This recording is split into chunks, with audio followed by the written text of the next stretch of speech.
2024년을 보내며 또 2025년 새해를 맞이하면서 누가복음 14장 이하의 말씀을 보면서 우리의 신앙적 각오와 준비를 다져보았으면 좋겠습니다.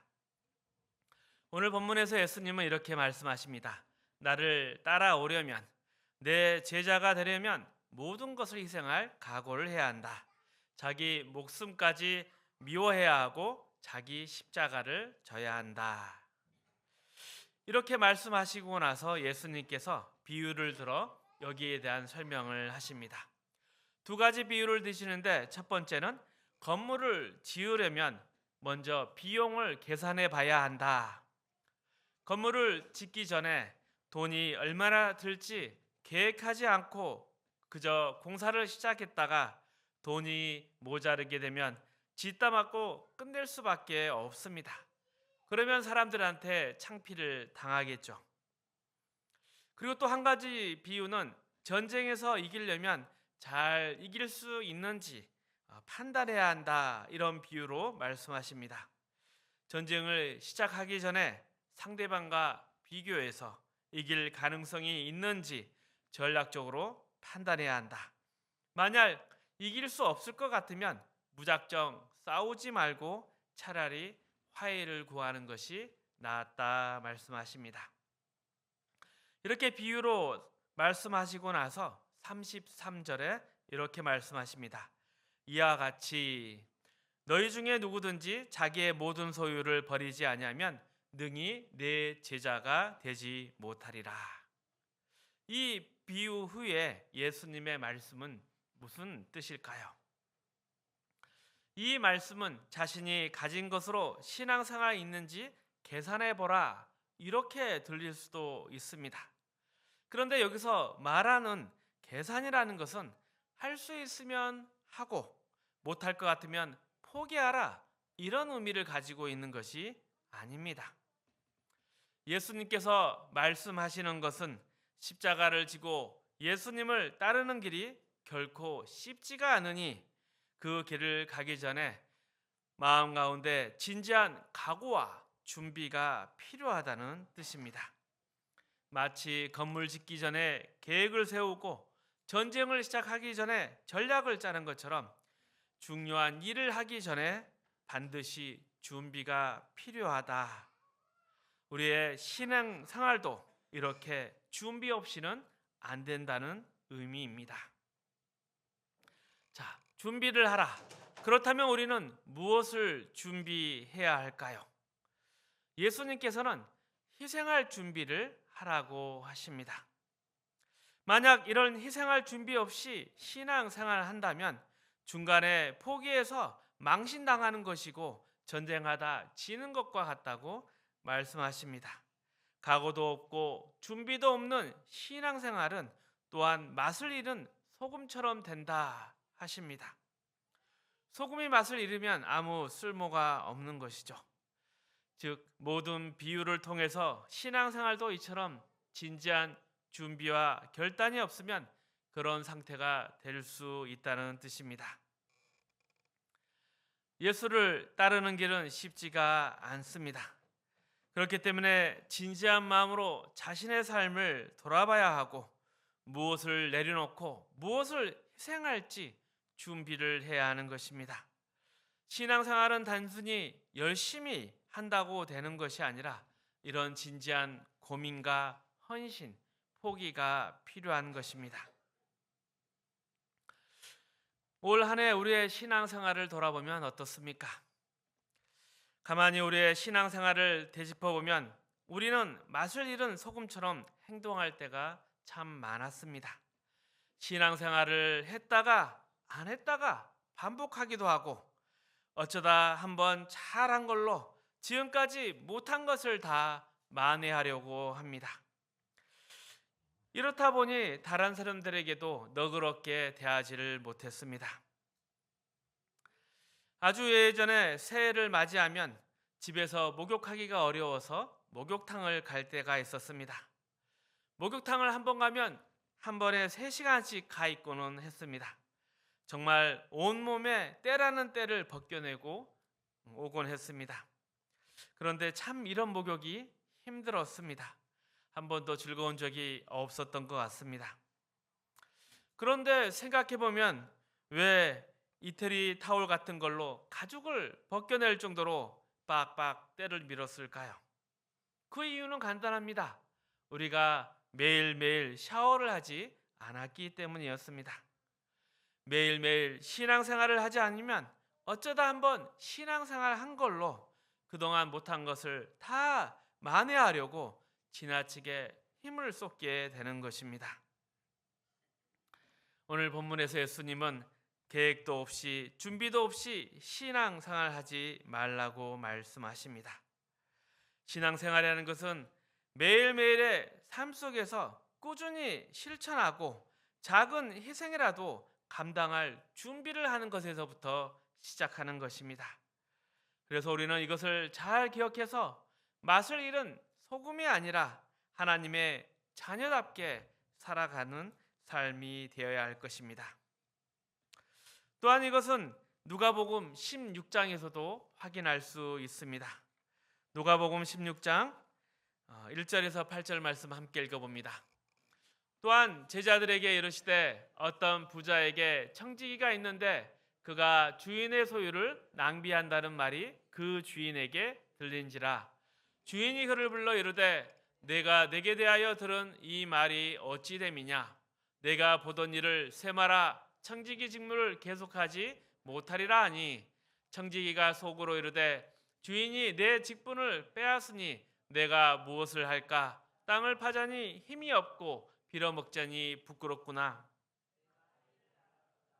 이렇게 하면 직분을 빼앗긴 후에 사람들이 나를 자기 집으로 영접하리라 하고 주인에게 빚진 자를 일일이 불러다가 먼저 온 자에게 이르되 내가 내 주인에게 얼마나 빚졌느냐 말하되 기름 100마리이다 이르되 여기 내 증서를 가지고 빨리 앉아 50이라 쓰라 하고 다른 이에게 이르되 너는 얼마나 빚졌느냐 이르되 밀 100석이니이다 이르되 여기 내 증서를 가지고 80이라 쓰라 하였는지라. 주인이 옳지 않은 청지기가 이를 지혜 있게 하였으므로 칭찬하였으니 이 세대의 아들들이 자기 시대에 있어서는 빛의 아들들보다 더 지혜로움이니라. 예수님께서 말씀하신 이 비유, 이 불의한 청지기의 비유는 자주 오해받는 이야기 중에 하나입니다. 이 비유의 핵심은 무엇이냐? 불의한 청지기가 자신이 쫓겨난 뒤를 대비하기 위해서 미리 준비했다는 점에 있습니다. 청지기가 이런 고민을 합니다. 내가 이제 곧 쫓겨나게 되었는데 그동안 청지기로 일하면서 받은 월급으로 살았는데 만약 쫓겨나서 늙어서 일할 수도 없고 빌어먹기도 부끄러운데 어떻게 해야 하나? 아직 기회가 있을 때 다른 사람들에게 은혜를 베풀어야 되겠다. 그러면 나중에 그들이 나에게 은혜를 갚을 것이다. 즉 청지기는 내일 일을 미리 준비한 것입니다. 8절에서 예수님이 이렇게 말씀하십니다. 주인이 이 옳지 않는 청지기가 일을 지혜 있게 하였으므로 칭찬하였으니 이 세대의 아들들이 자기 시대에 있어서는 빛의 아들들보다 더 지혜로움이니라. 예수님의 이 칭찬의 말씀은 무슨 뜻이겠습니까? 세상 사람들도 내일 일을 미리 준비하는 지혜를 가지고 있습니다. 그런데 왜 빛의 아들들, 즉 하나님의 자녀들이 내일을 준비할 줄을 모를까요? 우리에게 내일은 무엇이겠습니까? 그것은 바로 영원한 나라, 하나님의 나라입니다. 그렇다면 그 영원한 나라를 어디에서부터 준비해야 할까요? 그렇습니다. 바로 오늘 이 세상에서부터 준비를 해야 합니다. 하지만 우리는 세상 일에는 열심히 준비하면서도 하나님의 나라를 위해서는 아무런 준비를 하지 않을 때가 많습니다. 생각해 보십시오. 우리가 자녀 교육을 위해서 얼마나 힘을 씁니까? 있는 힘을 다해서 자녀를 좋은 학교에 보내려고 노력합니다. 왜 그렇게 했습니까? 대한민국에서 그래도 잘 살려면 좋은 학교 나와야 한다. 좋은 학교 나와야 좋은 직장 얻고 시집 장가할 수 있으니 그렇게 준비하지 않습니까? 그래서 부모들은 자녀들을 열심히 잡고 공부를 시켰습니다. 이처럼 세상적인 일에는 그렇게 지혜롭게 준비하면서 왜 영원한 나라, 하나님의 나라를 준비하는 일에는 아무것도 하지 않을까요? 예수를 믿는다고 말하지만 성경을 제대로 한번 펼쳐본 적도 없고 말씀을 끝까지 읽어본 적도 없으며 말씀대로 살아보려고 노력한 적이 없다 하면 이것이 과연 제대로 된 신앙생활이겠습니까? 누가복음 16장 9절에 예수님은 이 점에 대해서 강하게 지적하십니다. 우리의 신앙생활이 오늘 이곳에서부터 하나님의 나라를 준비하는 것이 되어야 한다. 9절에서 12절까지 말씀을 함께 읽어봅니다. 내가 너희에게 말하노니 불의의 제물로 친구를 사귀라.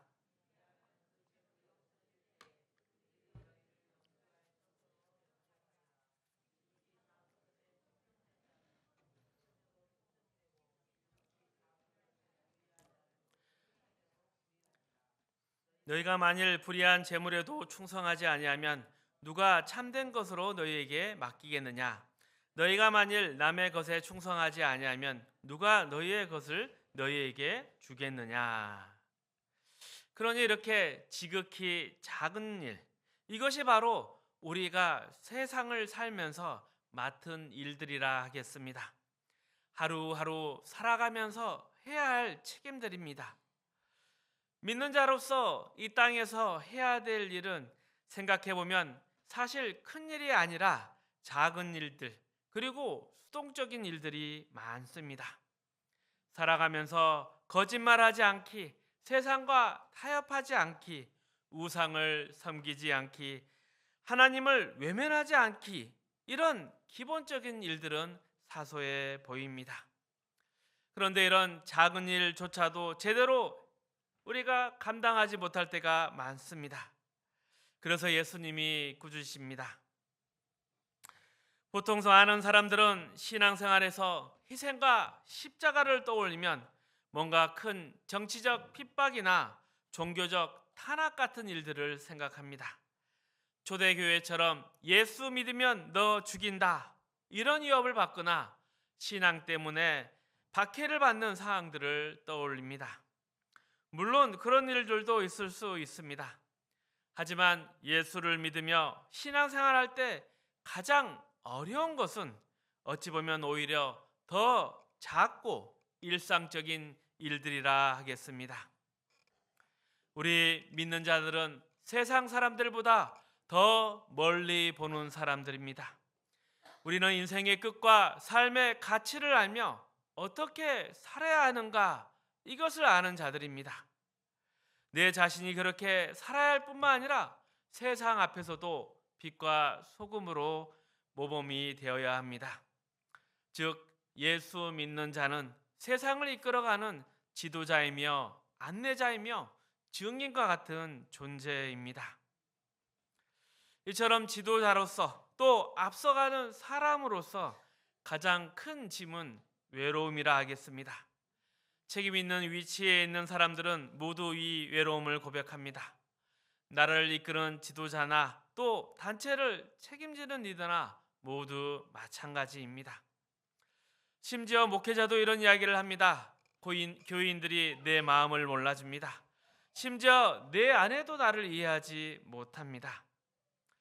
하지만 지도자가 남들에게 이해받고 위로를 받으려고 한다면 그것은 이미 지도자가 아닐 수 있습니다. 지도자는 뒷사람이 자신의 발 뒤꿈치만 보고 따라오게 되어 있다는 것을 깨달아야 합니다. 원래 지도자, 엘리트란 말의 뜻은 미래를 준비하는 사람입니다. 반면 대중은 눈앞의 일만 보는 사람입니다. 대중은 1시간 뒤의 일을 생각지도 않고 그저 현재의 필요를 채우려는 사람입니다. 반면 지도자는 미래를 내다봐야 합니다. 예를 들어 사막을 걸을 때 지도자는 목이 말라도 물을 다 마시지 않습니다. 이 사막이 어디서 끝날지 모르니 죽지 않을 만큼만 마시고 물을 남겨야 한다. 하지만 대중은 이렇게 말을 합니다. 지금 목이 마르니 물을 다 마시자. 나중에 죽어서 무슨 소용이 있겠는가? 지도자는 이런 비난과 오해를 감수해야 합니다. 왜 물을 남겨? 너가 팔아먹으려고 그러는 거 아니야? 이런 말을 들어도 지도자는 자신의 책임을 다해야 합니다. 이처럼 지도자의 자리, 그리고 예수 믿는 자의 자리는 외로움과 고통이 따르기 마련입니다. 하지만 이 예수 믿는 자리는 고통의 자리이고 외로움의 자리이지만 동시에 고귀한 직분이고 영광스러운 명예의 자리입니다. 예수 믿는 자로서 우리는 이 고통을 감수하며 외로움 속에서도 기쁨을 누릴 수 있어야 합니다. 하지만 우리는 신앙생활의 어려움을 자꾸 남에게 호소하며 이해받으려 합니다. 이 고통을 없애주시길 바랍니다. 이 짐을 좀 내려놓게 해주세요. 하지만 신앙생활에서 짐을 내려놓게 되면 이미 믿는 자의 길에서 벗어나기 시작하는 것입니다. 예수 믿는 자로 산다는 것은 이 세상에서 외로움과 몰 이해를 받아들이는 것이며 그 책임을 감당하며 살아가는 것입니다. 또한 종종 우리는 신비주의에 빠지기도 합니다. 왜냐하면 사람들은 본능적으로 고통을 싫어하기 때문입니다. 그래서 늘 성령 충만하고 늘 기쁘고 행복하다 이런 말에 쉽게 현혹됩니다. 하지만 예수님조차도 겟세마네 동산에서 십자가를 지기 전에 이렇게 기도하셨습니다. 이르시되 아버지여, 만일 아버지의 뜻이거든 이 잔을 내게서 옮기시옵소서. 그러나 내 원대로 마시옵고 아버지의 원대로 되기를 원하나이다.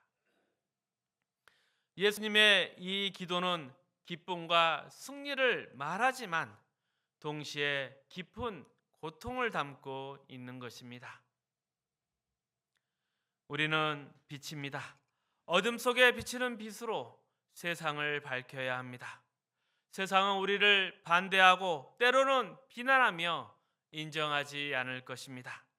하지만 우리는 이 모든 책임과 고통 속에서도 믿는 자의 길을 걸어야 합니다. 베드로가 예수님을 3번 부인하고 가룟 유다가 예수님을 팔았던 것처럼 믿는 자의 길은 고통과 외로움이 따릅니다. 하지만 이 길은 예수님만 걸으신 길이 아니라 우리도 걸어가야 할 길입니다. 이 길을 걸으면 많은 열매를 맺게 될 것이고 하나님께서 영광을 받으실 것입니다.